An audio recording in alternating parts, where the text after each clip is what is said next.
brand new episode here on 1950's Farm. As you can see, we are carrying on today with the soybeans, trying to get these in. So we've got a pretty big field here to do. Just quickly pan round. So we've got that field to do, and the tractor and trailer didn't come with me. That's fantastic. So we'll have some wandering back to do when we get full. But luckily that's not going to be too long. A, because it's yielding pretty well, and B, because the tank on this combine is obviously not very big. I think that, along with the width of the machinery, is one of the things that has, I mean, overall, the modern day combines are just better in every single way. But I think, certainly getting to the 60s and the 70s and the slightly wider cuts, the slightly, sort of bigger grain tanks, that could carry more, between unloading, was probably a huge advancement over, sort of these machines. But these machines, when you consider, a 1952, I mean, this is, fairly good. I've been looking at the farm machinery through the 1930s and the 1940s, and it's amazing actually what was available. It was funny enough, I was watching a thing today about the Battle of Stalingrad in the Second World War, and one of the reasons why the Germans felt that was so important was because not only around Stalingrad did you have the oil fields, did you have the major rail links, if you like. You also had I don't think I'm making that. You also had, I'm not, poo pants. I'm gonna have to do it the untidy way. Silly, really, because with this combination, you can actually just turn these on a sixpence. So I don't know why I ran it out like that. I think it's because I've been doing some modern day combining on another map. But yeah, so no, as I say, the biggest thing they wanted, not only did it have the oil fields, but it also had like the major railway links back through, sort of into Russia, into Ukraine, Czechoslovakia. That's not easy for me to say, but you know what I'm saying. It also had, vast arable fields, and it did show you a little bit of the Soviets using the fields, and harvesting their crops before Stalingrad was very briefly taken. It was not taken for long. Yeah, and the machinery that they use, combines very similar to this, on tractors. Trailers very similar to the trailer that we've got in this field with us. We've got a lot further along this field than what I expected. Yeah, so it as I say, it's amazing to think that, so early on that, the machinery was already quite well, advanced and developed. And I guess when the war's on, you do need things harvested quickly. You need to be able to resupply, your troops with, food, as well as other supplies. But if you don't feed your troops, then you're gonna have no troops. So it was very interesting, and one that I enjoyed very, very much. And next on my agenda is Eisenhower and his sort of or Eisenhower, is it? His farming career and his leadership of America. I'm not going to say too much because I'm going to make myself sound very silly to all of my American friends that are listening to this, because I at this moment in time I know very little. Yeah, so I'm looking forward to catching up on all of the history there and seeing what goes on, and still researching all of the information that I need for this save. So that's there we go. That's sort of still very interesting, and hopefully I should be able to bring you some more history, and more about the facts that happened in the 1950s and going up into the 1960s, which, I mean, it isn't going to be long before we do start getting into the 1960s. I mean, I know we're only 1952 now, but by 1955, 1956, massive advances were made, and farming became easier again. So yeah, it's a big old time for the save coming up, and I'm very much looking forward to it. But anyway, what I'm going to do is I'm going to flip it over to some time lapse. We're actually going to do a full length video without me talking today. We're going to do some time lapse, and then what we're going to do is meet again at the end and recap on what we've done. But you'll know what we've done because you'll have seen it. Anyway, bye for now.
And I'm back.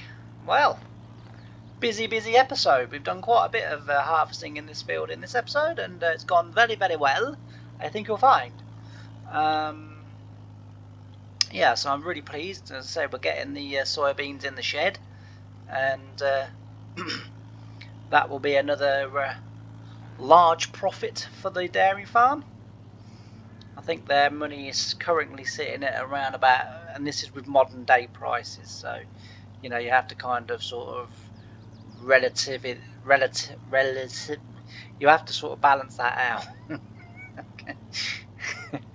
You have to I'm sorry, you have to balance that out with the fact that, as I say, we are modern day prices, but then everything we buy is modern day prices, so it does equal out. But their profit at the moment sits at around about £8.5 million that they have in their bank account.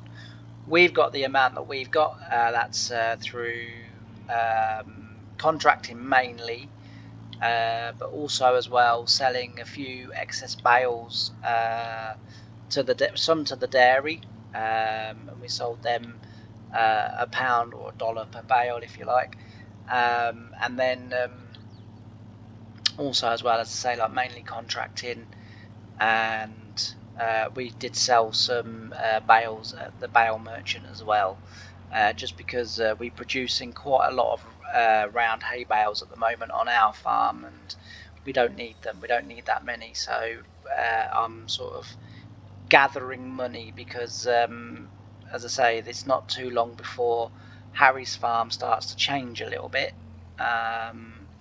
and also as well starts to expand a little bit as well. So I'm having to earn the money and put it in so that we're able to sort of do that. But yeah, like I say, it's gone well this episode. I sort of at the beginning of the episode, I couldn't really have wished for it to have gone much better. Making a few boo-boo-boops on the boo-boo-boo-boo-boo-boops. Making a few boo-boos on the turns. And sorry, I'm learning a new language, and my brain keeps getting confused between English, which is what I supposedly speak, which is what I, which is English, which I supposedly speak fluent in, but apparently not, and the new language which I'm learning, which is called gibberish. And yeah, it turns out that I'm becoming more fluent in gibberish than I am in English, so that's always a good thing. But yeah, so we've certainly been putting the machinery to the test in this field, and again, it's standing up very well, but don't want to put too much of a spoiler on it at the moment. But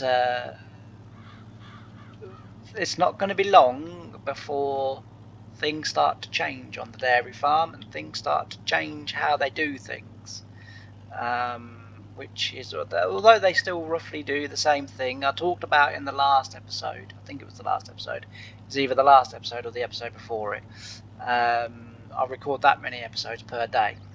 Kind of sort of lose track of sort of where I am and sort of what's going on. But yeah, I sort of mentioned in there that the depression that hit the Midwest in the mid to late 50s, which went into the very early part of the 60s, where farmers were burning corn because it was more worthwhile to burn it as winter fuel for themselves than to sell it for, I think it was about 5 cents I read, that they were, sort of some, a lot of the places were buying it for. Now I'm wondering whether, and I haven't read anything to the contrary, so I'm wondering whether it is because, and I said this before, that the depression that kind of hit in large parts of America was due to the fact that everybody was producing vast amounts of the same food, and of course eventually you flood the market, and then the market will drown and it will disappear. You know, if you know, it's a market is a bit like a riverbed that's the source of water for the town. You know, it needs enough to keep it flowing, but not too much in which to drown it, and where it will then flood, and eventually there will be, sort of no water left, if you like, no market left. And I think that's kind of what happened. But for the dairy, it didn't matter. Now, for a lot of the dairy farms, the depression, although it affected milk sales and it affected, soybeans and stuff like that, but corn was something they didn't have to grow. Corn was something they grew because it was a very profitable crop. And so it was almost like a break crop for them. Now, all right, I'm having to do it slightly different to how they did it, because if I understand it correctly, and and I may not have done, but if I understand it correctly, they had three rather big fields, and those three fields alternated between wheat, soybeans, and corn. And each year they would just keep moving around, and then they had two big fields of grass that they. I said that very posh, didn't I? And which they obviously got all their hay and silage and stuff from. Now, silage wasn't a thing on the dairy farm at this stage, but it's soon going to become a thing. The French, funnily enough, were the people that invented silage, and ensiling grass in order for it to ferment and then to make cattle food. And they were the ones that really started to push on with the concrete bunkers, and finding ways to store not sort of bits of it, but vast swathes of it, and really stock up for the winter. So it wouldn't be long before those techniques abroad would start to filter into America and cattle, and it changed the game for cattle farmers. It was a game changer, and today, I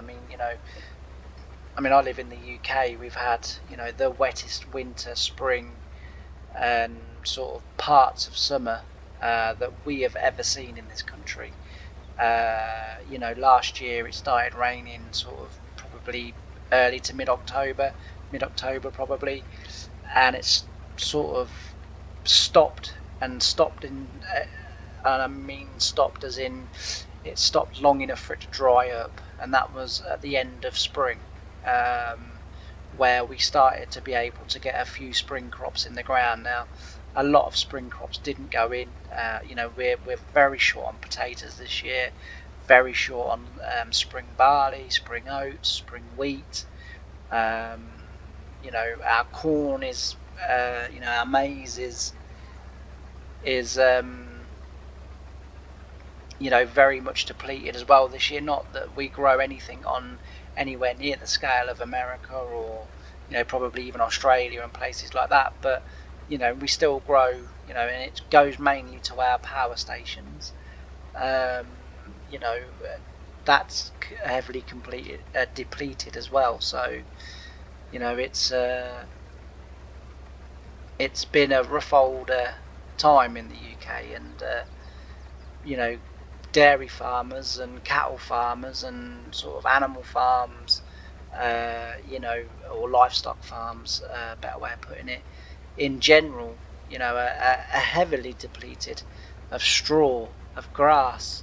Lots of farms are now starting that their grass is now dry enough for them to start cutting. Now, normally 2 to 3 cuts a year. You'd probably have a couple of cuts of silage in terms of for the clamp for over winter, and then you would do maybe some hay. Other farms would be mixing it between bale wrap silage and sort of clamp silage and hay. All of that is massively depleted as well at the moment, and I'm sort of everywhere I go. I read all the farming magazines in the UK, and every magazine you've just got pages and pages and pages of dairy farmers up and down the country, in Ireland, Scotland, in Wales, sort of pleading for straw, pleading for any hay that people may have or whatever. It's a difficult old time at the moment, and as I say, the British government are doing absolutely nothing to help them out. I think, as the consensus between me and a few sort of people that I talk to in the local area is the government is hoping that the vast amount of small farms in this country go bust, and all that happens is that the big farmers then swallow them up, and because they're growing massive acreages of sort of crops and food. But I know one big farm that has virtually turned their whole farm over to SFI, and the reason they've done it, the government will pay you more to grow flowers for the bees than they will pay you to grow food for humans. And they said, if the government is in a way stupid enough to do that, then that's what I'm going to do. I'll grow food for bees and birds. And there is a part of me that thinks that that's a little bit irresponsible of him, but at the same time, with my business brain on, I get it. I do get it. You're gonna earn where the money is, and that's it. And that's the state that we're in at this moment. And as I say, back in the 50s and the 60s in America, that's kind of where they were at in terms of there was no market for their food. And they were kind of the farms started to go out of business very rapidly. It was a difficult time, and that will be covered. I'm hoping more as the years pass on this save. As I say, I don't normally talk about UK farming in this series because this is sort of based around what was going on in America at the time, or the United States, I guess, same thing, I know, but so that's what I do. But there are a few comparisons today here that there were back then. I mean, we're not overrun with food. By far the opposite. We are desperate for food, and we are having to import millions of tons of wheat and other food from abroad, just to have enough food for ourselves. So yeah, but anyway, that's enough gibbering on for this episode. Hope you've enjoyed it, and you'll join me again next time. If you haven't done already, please consider liking, subscribing, commenting and sharing. It really does help my channel. And all that's left for me to say is I've really enjoyed having your company on this episode, and I really look forward to seeing you for the next one. Bye for now.